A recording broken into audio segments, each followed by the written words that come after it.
Naku po, buweltahan na just in breaking news. Franz Castro bumanat VP Inday sinungaling daw. Ayan, syempre itong balita ang ating matutunghayan ngayon ay nagbula kay Balitang Pinoy TV, no? At syempre ito po ang inyong lingkod na si BT na magbibigay ng reaksyon at komento dito sa video na ating matutunghayan ngayon. At huwag na natin pagtagalin at sabay-sabay na nating panoorin ang laman ng video na hatid sa atin ni Balitang Pinoy TV at bibigyan natin ng reaksyon ang umaatikabong balitang ito. Pasok! Okay, are live ngayon sa ating YouTube channel. Ayan. May mga panibagong developments ngayong araw na ito. Si Sir Don Mar. Medyo nga mainit itong usaping ibinulgar o itong revelasyon po ni VP Sara patungkol dito kay Zaldico at Martin Romualdez. Ngayon, itong kumakalat na balita ngayon, itong si Representative Castro, no? In-interview itong si Rep Castro na itinanggi niya itinanggi niya umano itong impeachment plot versus VP Sara. Kasi tinanong siya ng ilang mga media na plano ba ninyong i-impeach itong si VP Sara? Okay? Kasi makikita natin ang Kamara ngayon, 'di ba? Alam naman natin na sila minority sila, konti lang sila ha, pero binigyan talaga sila ng pansin ng mga kaalyado ni Martin Romualdez. Kasi sila yung may guts na i-link itong confidential funds patungkol kay VP Sara. So yan, sinagot yan ni Castro at itinanggi ito ni Castro. So yan, mamaya ipapakita ko yung video na yan, okay? Sa inyo at magre-react tayo kung yung mga possibilities na mangyayari dito, okay? Pangalawa ng ating pag-uusapan ay itong ang si VP Sara Duterte, handa siyang magtrabaho kahit piso lang ang kanyang budget. Okay? Pero kahit walang budget na ibibigay, patuloy pa rin silang magtatrabaho. Tapos meron pang plano sila ha, itong mga, I think as far as I can remember, ang mga Makabayan Black in-interview itong si Arlene Brosas, inireklamo na naman itong mga satellite offices ni VP Sara. Baka siguro ha, hindi naman lagi na lang silang may reklamo. Plano nilang tanggalin itong mga opisina ni VP Sara. Hindi imposible yan na susuportahan yan ni Martin Romualdez. Yan ang nakakagalit dahil itong mga satellite offices na ito, nakakatulong po ito sa taong bayan. Ngayon, sandali lang. Ano ba ang tingin nila kay VP Sara? Preso? Diba? Bakit? Ano ba? Yung sinasabi nyo ba na ganto si VP Sara na binibintang nyo na kurakot, kurap o ganto, ganyo? Napatunayan nyo na ba? Wala naman eh. Wala naman nakakaso sa kanya eh. Ibig sabihin, parang ganito pinapalabas nyo. Salita-salita lang, naniniwala na. So edi ako, pag ako may kaaway ako, pwede ko palang ituro. Sabihin ko, ninakawan ako niya kahit hindi ko nakita. Diba? Grabe. Diba, anong ginagawa nyo sa Vice President? Sobra na yung panggigipit. Diba? Lantaran na yan. Bulgaran na eh. Diba, hindi na kayo nahiya kahit konti lang? Sana naman nahiya naman. Parang tinatrato nyo si VP Sara para siyang preso. Bawal ka sa ganito. Bawal ka sa ganon. Hindi pwedeng may ganito ka. Takin mo, no? Pinagtripan, pinag-initan na naman nila ang mga satellite offices ni VP Sara. Okay? At yan na nga, itong Kamara, sumasagot itong si Zaldico na binudol raw tayo ni VP Sara. Namumulitika raw si VP Sara. Grabe ka naman. Parang baliktad. Si VP Sara pa ngayon ang nambubudol. Hello! Dun sa salitang pambubudol, paano ho tayo ibubudol ni VP Sara? Siya tong pinilit tumakbo ng Vice President. Hello? Diba? Ayaw niya nga eh. Ayaw niya nga tumakbo ng Vice President. Niligawan siya eh. Pinuntahan pa siya. Dinayo pa siya sa kanila. Diba? Ang gusto lang ni VP Sara, gusto ko lang i-continue ang term ko. Yung mayor, hanggang sa matapos yung term niya. Diba? Yung pag-aano niya. Diba? Ayaw niya maging Vice President. Oh, pinilit lang siya. Kaya siya tumakbong vice president. Hindi niya binudol yung mga Pilipino kasi wala naman sa intensyon niya talagang tumakbo. Ay, Mariosep naman.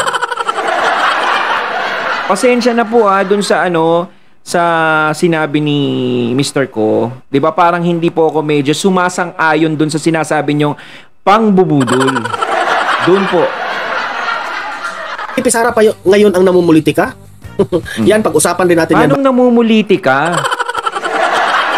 Wala naman tayong nadidinig kay VP Sara na, oy, tatakbo akong presidente sa susunod Suportahan niyo ako nung ayos pa yung Uniteam. Kung tutuusin nung mga panahon na yon, nung ayos pa ang Uniteam, pwede nang magsalita si VP Sara nun eh. 'Di ba? Pwede na siyang magpalakas kay BBM noon. Oh, pero hindi niya ginagawa. Tatay niya nga ayaw siyang patakbo yung presidente. 'Di ba? Sinabi din ni VP Sara parang ayaw niya na eh, 'di ba? Hanggang vice president na lang tapos ayaw niya na. Oh. Saan po siya nabubudol?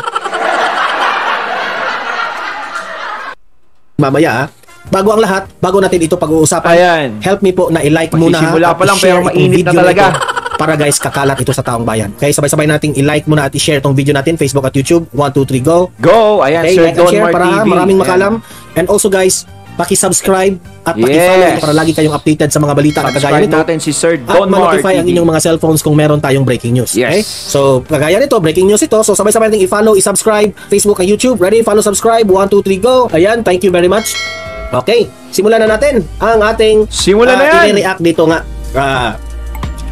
Tayong mga DDS o Duterte supporters, alam natin, ang mga Duterte supporters po, hindi po yan mabubola. Kahit anong sabihin ng mga kalaban ng Duterte, hindi na kami maniniwala sa inyo. Dahil noon pa, alam namin na gaano kayo kagaling gumawa ng script. At saka isa pa, putulin ko lang po yung sinasabi niyo, Sir Donmar. No, alam natin na ang mga supporter ng Duterte ay hindi yan basta-basta mapapaniwala kung hindi ka panipaniwala ang kaharap nila. 'Di ba? At saka isa pa, matagal ng supporter ng mga Duterte yan. Matagal nang naniniwala at sumusuporta sa kanila. So hindi na kailangan ni VP Sara gumawa ng kung ano-anong klaseng pangako para mabudol ang masang Pilipino. 'Di ba? Kasi alam naman ni VP Sara at ng mga Duterte na susuportahan sila ng mga taong sumusuporta sa kanila. Dahil yung mga sumusuporta sa kanila unang-unang matagal na. At isa pa, nakita nila ang pruwebang ginagawa ng mga Duterte. Kay FPRRD pa lang, kay Tatay Digong pa lang, nakita na ng mga taong yan ang resibo na nagawa ni FPRRD. So, wala akong makita talaga na sinasabi na ganyan na si Sara Duterte ay nang budol ng mga tao para maniwala sa kanya. Kaya nga, di ba? Nabubuking kayo sa let's stick to the plan. Di ba? Ngayon, may isang interview to the plan na itong si Franz Castro. Hoy, wag kayong Huwag niyong iiwan itong live na ito kasi meron pang mga magagandang topic. 4 itong topic natin ngayon at puro magaganda. Okay? At itong pag-interview nila kay Franz Castro, direktang sinabihan si Castro na talaga bang totoo ba na may impeachment plot? Kasi hindi naman talaga yan imposible. Kasi itong mga kalaban ng mga Duterte, especially itong mga Makabayan Black, takot na takot yan sila. Alam natin kung saan capable ang mga Duterte. Kilala natin ang mga background nitong mga Makabayan Black na ito. Hindi ko na dapat sasabihin dito. Kaya nga, ito si Franz Castro, meron siyang, di ba, convicted na siya sa isang kaso na guilty. Na nag-appeal naman siya. Walang problema dyan kasi ganyan naman talagang batas. Pero, takot rin sila. Dalawa kasi ang klase ng kalaban ng mga Duterte ngayon eh. Unang grupo itong si Martin Romualdez at ang mga nakatali na mga liig na mga representatives at congressman. Pangalawa na grupo na kalaban ng mga Duterte ay itong mga Makabayan Black. Kilala natin ang mga Makabayan Black at alam natin bakit sila galit na galit dito sa mga Duterte. Kayo mga katunay, alam nyo ba kung bakit galit na galit sa mga Duterte yan? Huwag na natin i-open dito. Baka mamaya mareklamo tayo. Katunay. Pero alam ko, alam nyo. Matagal na yan. Kay FPRRD pa lang. Alam natin, huwag na tayong magbulahan kung anong dahilan. Kaya nga yun ang kinatatakot nila kapag naupo na naman yung Duterte sa Malacanang.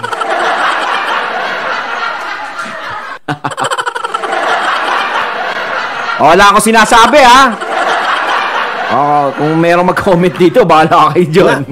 Kung susuriin nyo ng mabuti, galit na galit sila dito sa galit na galit sila dito sa confidential funds ni VP Sara. At gusto talaga nilang tanungin, questionin in front of the media na makikinig ang taong bayan. Yan lang kasi yung natatanging butas na nakikita nila, yung confidential fund na yan. Walang sabit si VP Sara sa lahat ng pondong nakukuha niya. Nilinaw na yan ng COA. Pero mukhang sa pangunawa nila, hindi pa rin sila nanlilinawan hanggang ngayon.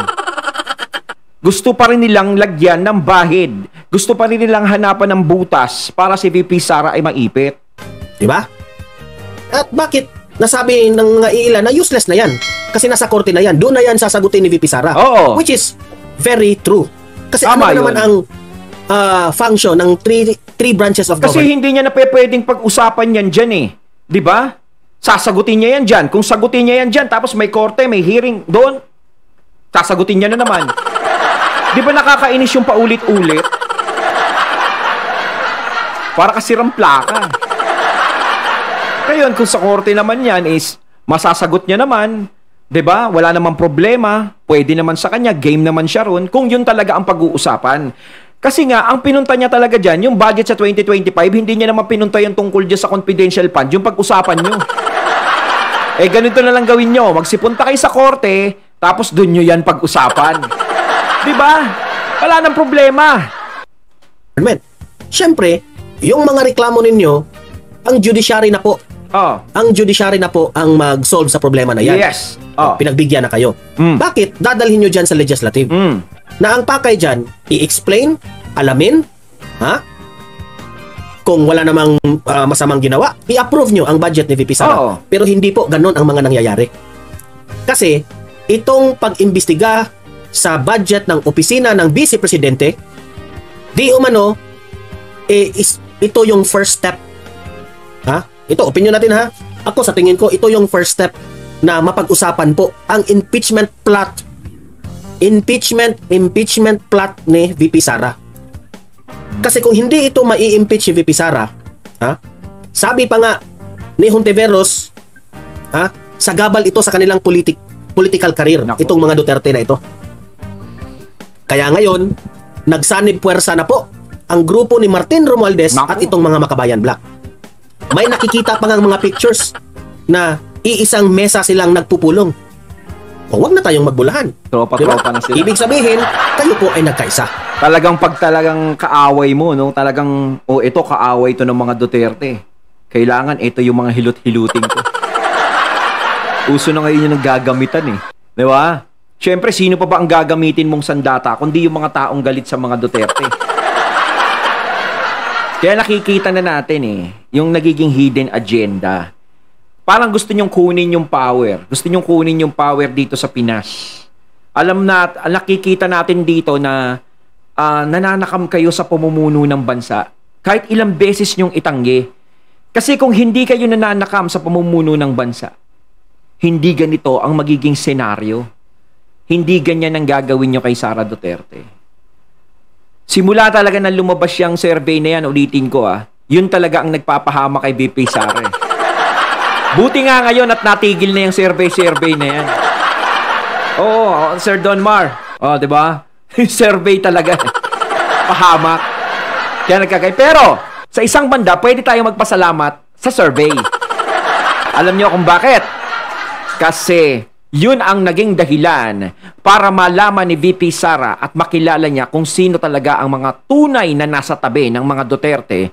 Diba? Kung sino talaga ang totoo at hindi plastic sa kanila at yung mga tunay na sumusuporta. At doon malalaman ng mga Duterte at ni VP Sara kung gaano katibay ang mga sumusuporta sa mga Duterte. Yung mga mamamayan. Diyan malalaman. So, dahil sa nangyari na yan, lumabas, no? Lumabas na maraming tumalikod sa mga Duterte. Diyan sa mga nakapwesto. Pero lumabas din at nakita nilang lahat na maraming sumusuportang taong bayan sa mga Duterte, lalong-lalo na kay VP Sara.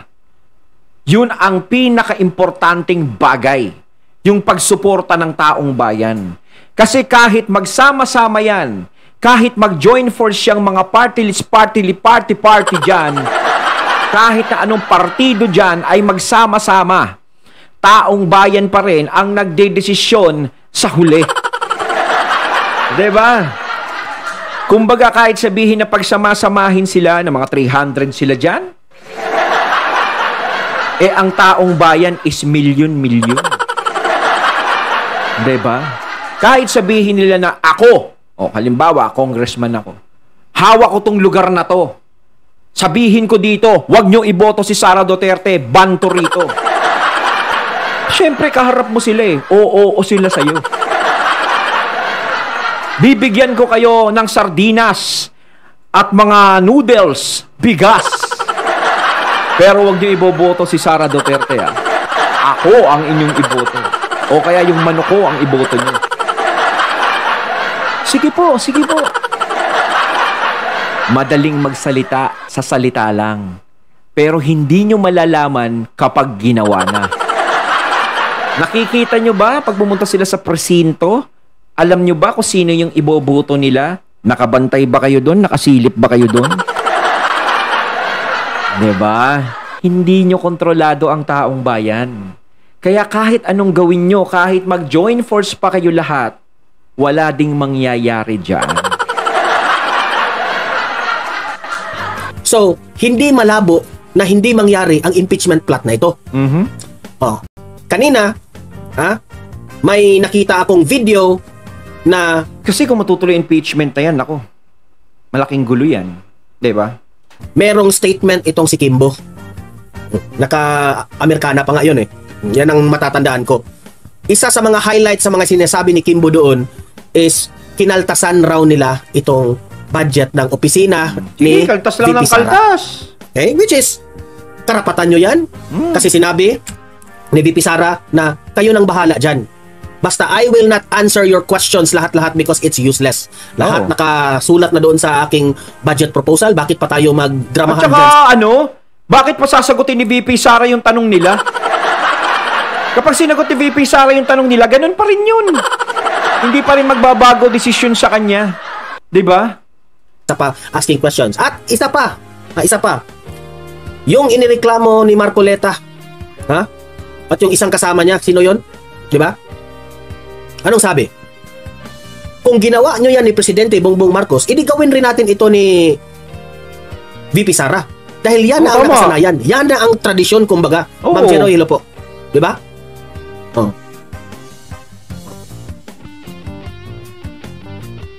Diba?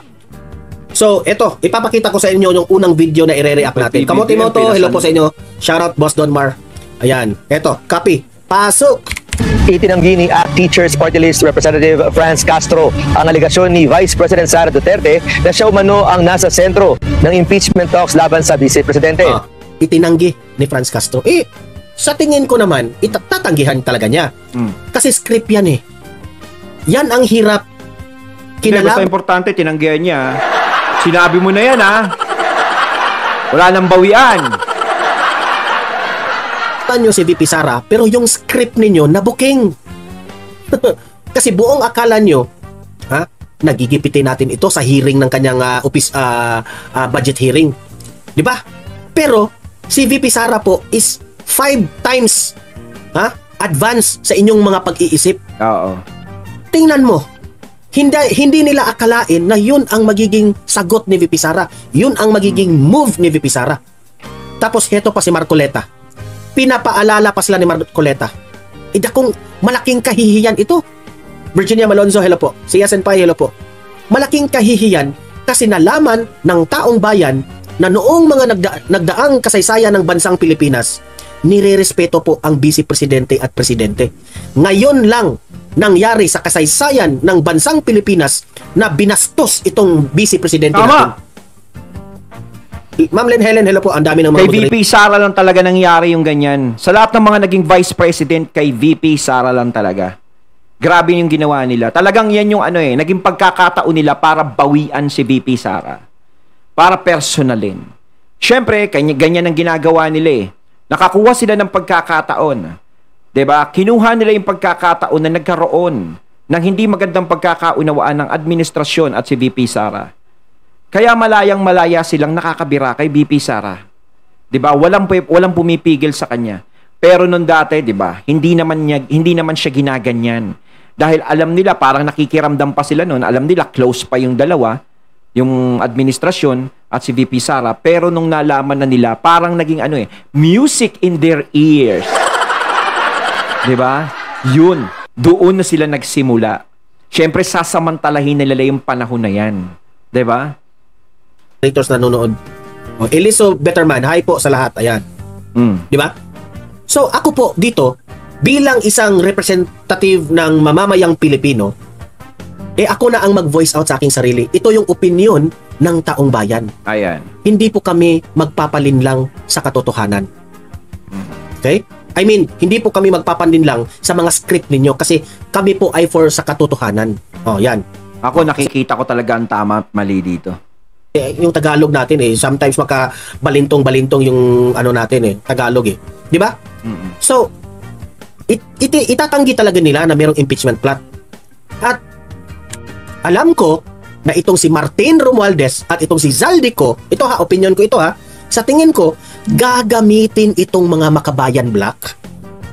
Gagamitin ang Makabayan Black. Ito yung first step kasi Makabayan Black ang parang attack dogs na nila ngayon Parang sila yung unang magbubulgar ng kasalanan ni VP Sara. Tapos, susuportahan ng mga De La Kimbo. Di ba? Yun naman ang nakikita natin. Yun ay sinasabong nila ngayon. So yan, hindi nyo kami mabubola dyan. Ngayon lang naman magiging bida yung mga yan. Dino. Ngayon lang yan. Kaya lubos-lubusin na nila. Layo pa naman 2024, 25, 26, 27. Kaya nga sinasabi ko kapag si VP Sara nakasurvive hanggang 2028, ako, magpadasal na kayo. At kapag yan nagdeklarang tatakbo ng presidente, nako, magkano na kayo?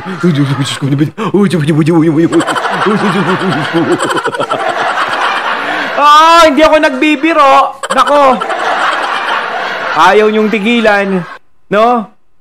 Sana, no? Kung lang, pag yan ay nakasurvive, naitawid niya yan, lahat ng ginagawa niyo sa kanya, nako.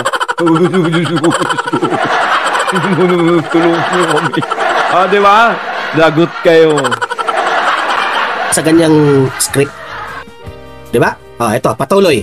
Ayon sa mambabatas, dapat suriing mabuti ni VP Sara ang kanyang impormasyon at huwag maniwala sa mga chismis. Iginit din ito na walang pinag-uusapan. Ito lang yung masasabi ko sa iyo, Castro. Baka nakalimutan mo, Franz Castro. Ang daming mga congressman, ang daming mga representatives dyan sa House na kaibigan po ng mga Duterte. Baka nakalimutan mo. Oo. Hindi naman kasi lahat yan sigurado, no? Hindi naman lahat siguro yan, no? Ay tutol sa mga Duterte. Tingin ko meron pa rin dyan mangilang-ngilang mga congressman ang talagang tahimik lang, hindi nakikisali, parang nakikiramdam lang. Siyempre, hindi naman natin sila masisisi kung hindi sila nagsasalita. 'Di ba? Siyempre, baka madamay sila. Kami na sila kukuha ng pondo o sakasakali. 'Di ba?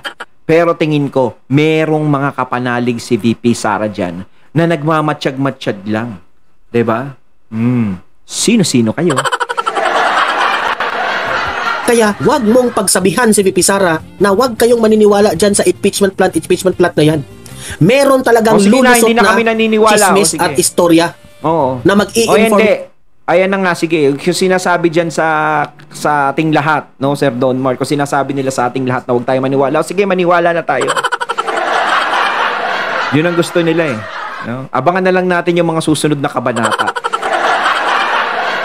Baka nakalimutan nyo, presidente po ang tatay ni VP Sara. So meaning to say, maraming connection dyan sa house. So wag nyo nang bulahin yan.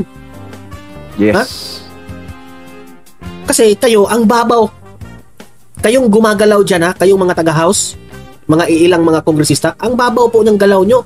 Ang dali-dali nyong matuklasan ng mga kabalastugan nyo. Pero ibahin nyo po ang mga Duterte. Ayon, at ating natunghayan ng video na nagmula kay Balitang Pinoy TV at syempre yung boses na yun na natunghayan natin na nagmula kay Don Mar TV. Ayan ha, mga katunay kayo, anong masasabi nyo tungkol dito sa video na ating natunghayan ngayon? Comment lang po kayo sa comment box. So once again, I'm BT and I'm out. Peace.